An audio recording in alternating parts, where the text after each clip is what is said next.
أعوذ بالله من الشيطان الرجيم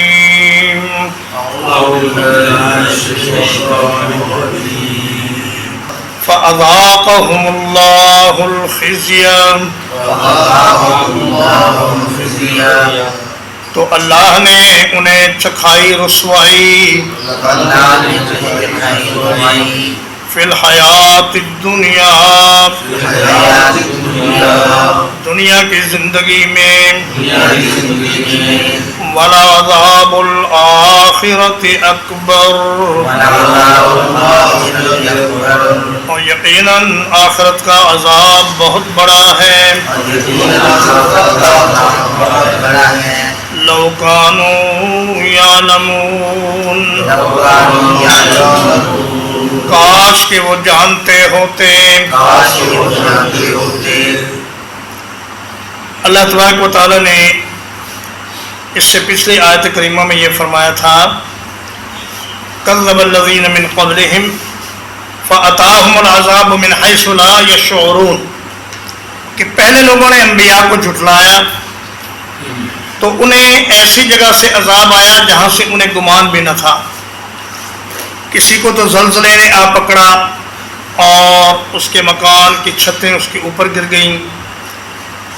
اور کسی پر اللہ نے پتھروں والی ہوا بھیجی اور کسی کو چیخ نے پکڑا کسی کو پانی میں غرق کیا گیا غرض جیسے جیسے ان کے اعمال تھے ویسا ویسا ہی ان پر عذاب آیا تو فرمایا اللہ نے ان کو چکھائی رسوائی دنیا کی زندگی میں یعنی دنیا کی زندگی میں بھی وہ ذلیل و رسوا ہوئے اور ان کی عزت ختم ہو گئی اور آخرت میں تو جو عذاب ہے وہ تو یقیناً بہت بڑا ہے اس لیے کہ آخرت کی جو آگ ہے وہ دنیا کی آگ سے 70 گنا زیادہ سخت ہے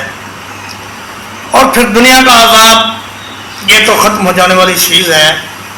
لیکن آخرت کا عذاب کبھی ختم نہیں ہوگا اور ہمیشہ ہمیش اس میں اللہ کے کافر اللہ کے نافرمان کو رہنا پڑے گا فرمایا لو کانوا یعلمون کاش کہ وہ جانتے ہوتے کہ انبیاء کی اس مخالفت کا نتیجہ ان کے حق میں کیا نکلنے والا ہے انہیں بتلا کو دیا گیا تھا کہ اگر تم نہیں مانو گے تو تمہارے ساتھ بہت برا سلوک ہوگا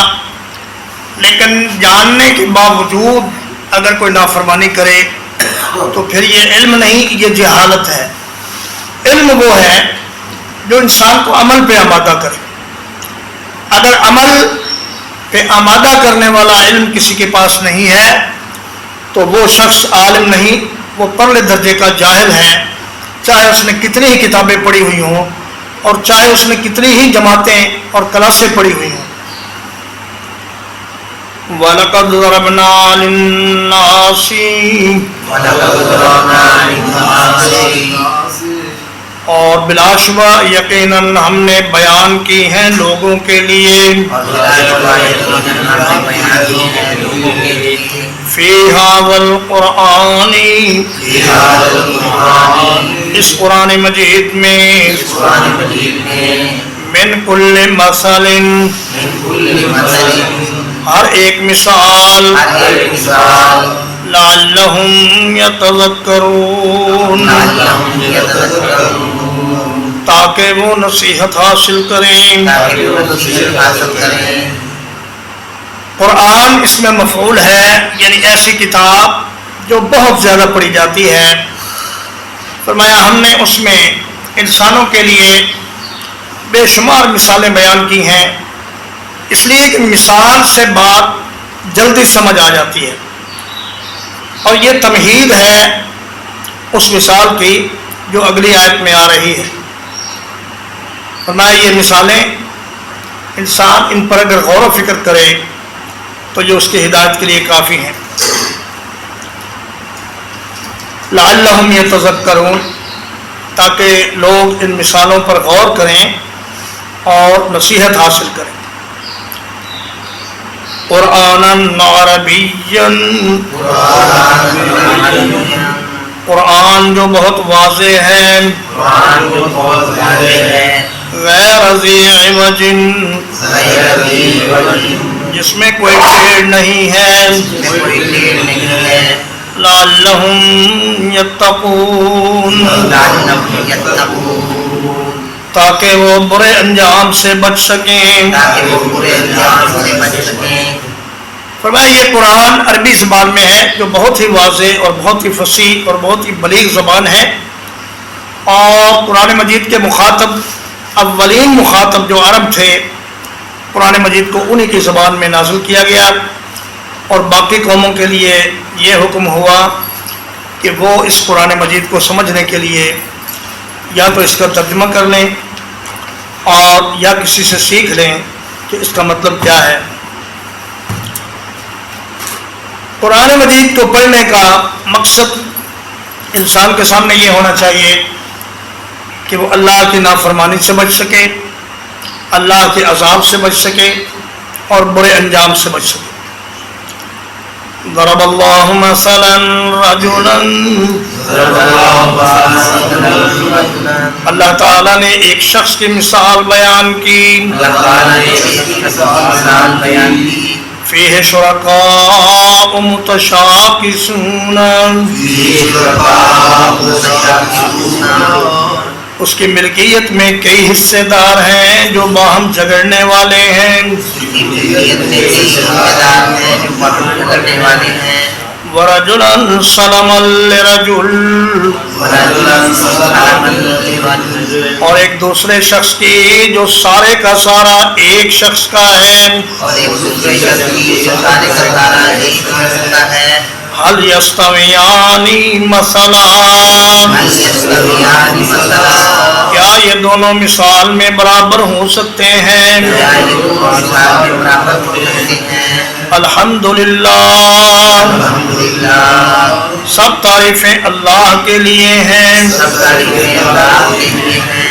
بل اکثرہم لا یعلمون، بلکہ ان کے اکثر اس بات کو نہیں جانتے۔ فرمایا بڑی آسان مثال ہے، اتنے بڑے توحید کے مضمون کو ایک سطر میں اللہ پاک نے واضح فرما دیا اور مثال دے کر ظاہر کر دیا کہ دیکھو ایک غلام ہے، اس کے کئی مالک ہیں، اور وہ مالک بھی آپس میں اتفاق سے رہنے والے نہیں بلکہ آپس میں لڑنے جھگڑنے والے مالک ہیں۔ ایک اسے اپنی طرف بلاتا ہے، دوسرا اپنی طرف بلاتا ہے، اور ہر ایک یہ چاہتا ہے کہ میرے حکم پہ عمل ہو، اور اسے دوسرے کے حکم کی کوئی پرواہ نہیں، وہ چاہتا ہے کہ بس میری بات مانی جائے۔ اور ایک دوسرا شخص ہے جو ایک ہی شخص کا غلام ہے، وہ اس کی ضروریات کا بھی خیال رکھتا ہے اور اس کو مناسب احکام دیتا ہے جن پر وہ عمل کر لیتا ہے آسانی سے۔ تو فرمایا کیا یہ دونوں برابر ہیں؟ شاہ عبد القادر رحمہ اللہ لکھتے ہیں کہ یہ آدمی جو کئی آقاؤں کا غلام ہے یہ مشرک ہے، جو بہت سے ارباب کی پوجا کرتا ہے، اور جو آدمی ایک ہی کا ہے وہ موحد ہے، اور اس کی زندگی بڑی آسان اور بڑی اس میں راحت ہوگی، اور بہت آسانی سے وہ اپنے مالک کے احکام پر عمل پیرا ہو سکتا ہے۔ رجل شاکس کہتے ہیں ایسے شخص کو جو جھگڑالو ہو، بد زبان ہو اور لڑنے جھگڑنے والا ہو۔ تو متشاکسون یہ باب تفاعل سے اس کی جمع ہے۔ فرمایا کہ یہ جھگڑنے والے، لڑنے والے بہت سے مالک اور اس کا ایک ہی مالک، یہ دونوں برابر تو نہیں ہو سکتے۔ الحمدللہ، یہاں الحمدللہ لانے کا مقصد یہ ہے کہ اس بات کے جواب میں کوئی کافر اور مشرک بھی نہیں کہہ سکتا کہ یہ دونوں برابر ہیں۔ ہر بے سمجھ انسان کو بھی یہ نظر آ رہا ہے کہ جو ایک کا غلام ہے وہ آسانی میں ہے، اور جو بہت سے مالکوں کا غلام ہے وہ مشکل میں ہے۔ إنك ميت وإنهم ميتون.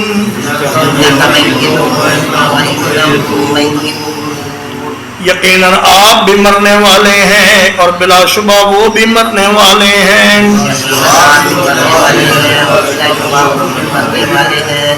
ثم إنكم يوم القيامة پھر بلا شبہ تم سب لوگ قیامت کے دن عند ربكم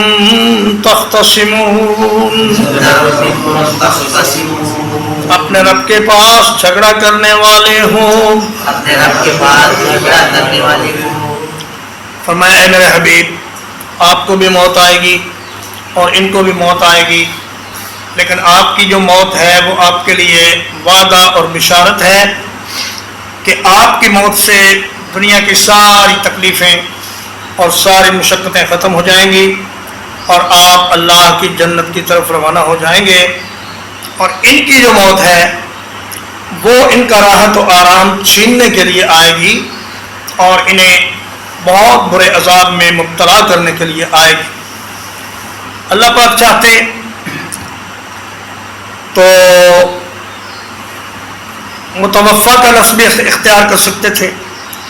لیکن اللہ پاک نے بہت واضح طور پر میت کا لفظ اختیار فرمایا تاکہ کسی کو کوئی شبہ نہ رہے کہ انبیاء کو بھی موت آتی ہے. مگر ہمارے زمانے کے بعض لوگوں نے بڑا جھگڑا کیا اور کہا کہ نبی صلی اللہ علیہ وسلم کو ایک لمحے کے لیے موت آئی اور اس کے بعد آپ کو دوبارہ دنیا والی زندگی عطا کر دی گئی. جہاں تک برزخ کی زندگی کا تعلق ہے تو وہ تو سارے مانتے ہیں کہ وہ تو حاصل ہے آپ صلی اللہ علیہ وسلم کو، لیکن دنیا والی زندگی کہنا یہ بہت بڑی زیادتی ہے، کیونکہ رسول اللہ صلی اللہ علیہ وسلم پیر کے دن فوت ہوئے اور بدھ کے دن آپ کی تدفین ہوئی. تو اگر ایک لمحے کے لیے فوت ہوئے تھے اور پھر آپ کو دوبارہ دنیا والی زندگی مل گئی تو کیا صحابہ کرام نے اپنے نبی کو زندہ ہونے کی حالت میں دفن کر دیا؟ اور نبی کریم صلی اللہ علیہ وسلم بھی زندہ ہونے کے باوجود خاموشی سے دفن ہو گئے. فما لہؤلاء القوم لا یکادون یفقہون حدیثا، اس قوم کو کیا ہو گیا ہے کہ قرآن مجید کی واضح اور صاف آیات کے باوجود یہ اس میں اپنی مرضی داخل کرتے ہیں اور رسول اللہ صلی اللہ علیہ وسلم کی وفات کو نہیں مانتے.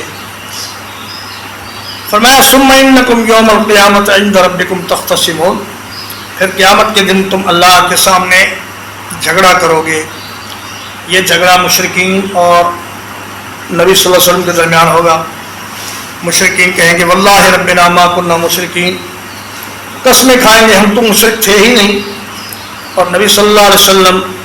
اللہ کے سامنے یہ بیان کریں گے کہ یا اللہ میں نے آپ کی شریعت ان کو من و عن پہنچا دی تھی. اسی طرح مظلوم ظالم سے جھگڑا کرے گا، ہدایت پانے والا گمراہ سے جھگڑا کرے گا، اور کمزور لوگ بڑے چودھریوں سے جھگڑا کریں گے، اور رعایا اپنے حکمرانوں سے جھگڑا کرے گی کہ تم نے ہمیں اللہ کے راستے سے روک کر رکھا اور تم ہی ہماری گمراہی کا سبب تھے. ترجمہ ایک بار فَأَذَاقَهُمُ اللَّهُ الْخِزْيَ، تو چکھا دی اللہ نے ان کو رسوائی، فی الحیات الدنیا، دنیا کی زندگی میں، وَلَعَذَابُ الْآخِرَةِ أَكْبَرُ، اور یقیناً آخرت کا عذاب بہت بڑا ہے. لَوْ كَانُوا يَعْلَمُونَ، کاش کہ وہ جانتے ہوتے. وَلَقَدْ ضَرَبْنَا لِلنَّاسِ، اور بلا شبہ یقیناً ہم نے بیان کی ہیں لوگوں کے لیے، فی فی ھذا القرآن، اس قرآن میں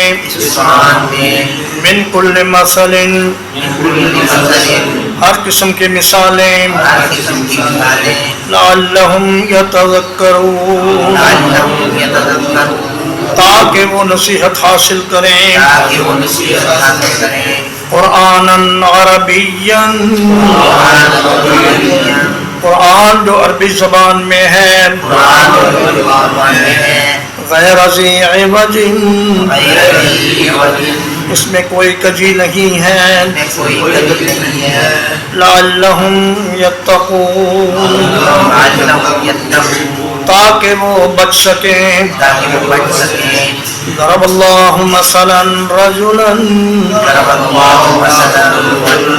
بیان کی ہے اللہ نے مثال ایک شخص کی، فیہ شرکاء متشاکسون، اس میں کئی ساجی ہیں آپس میں جھگڑنے والے، ورجلا سلما لرجل، اور ایک دوسرا شخص جو سارا ایک ہی شخص کا ہے، هل یستویان مثلا، کیا یہ دونوں مثال میں برابر ہیں؟ الحمدللہ، سب تعریفیں اللہ ہی کے لیے ہیں، بل اکثرهم لا یعلمون، بلکہ ان کے اکثر علم نہیں رکھتے، انک میت، یقیناً آپ فوت ہو جانے والے ہیں، انہم میتون، اور یقیناً وہ بھی فوت ہو جانے والے ہیں، ثم انکم یوم القیامت، پھر یقیناً تم سب لوگ قیامت کے دن عند ربکم تختصمون، اپنے رب کے نزدیک جھگڑا کرنے والے ہوں، صلی اللہ علی نبینا محمد وآلہ وصحبہ اجمعین۔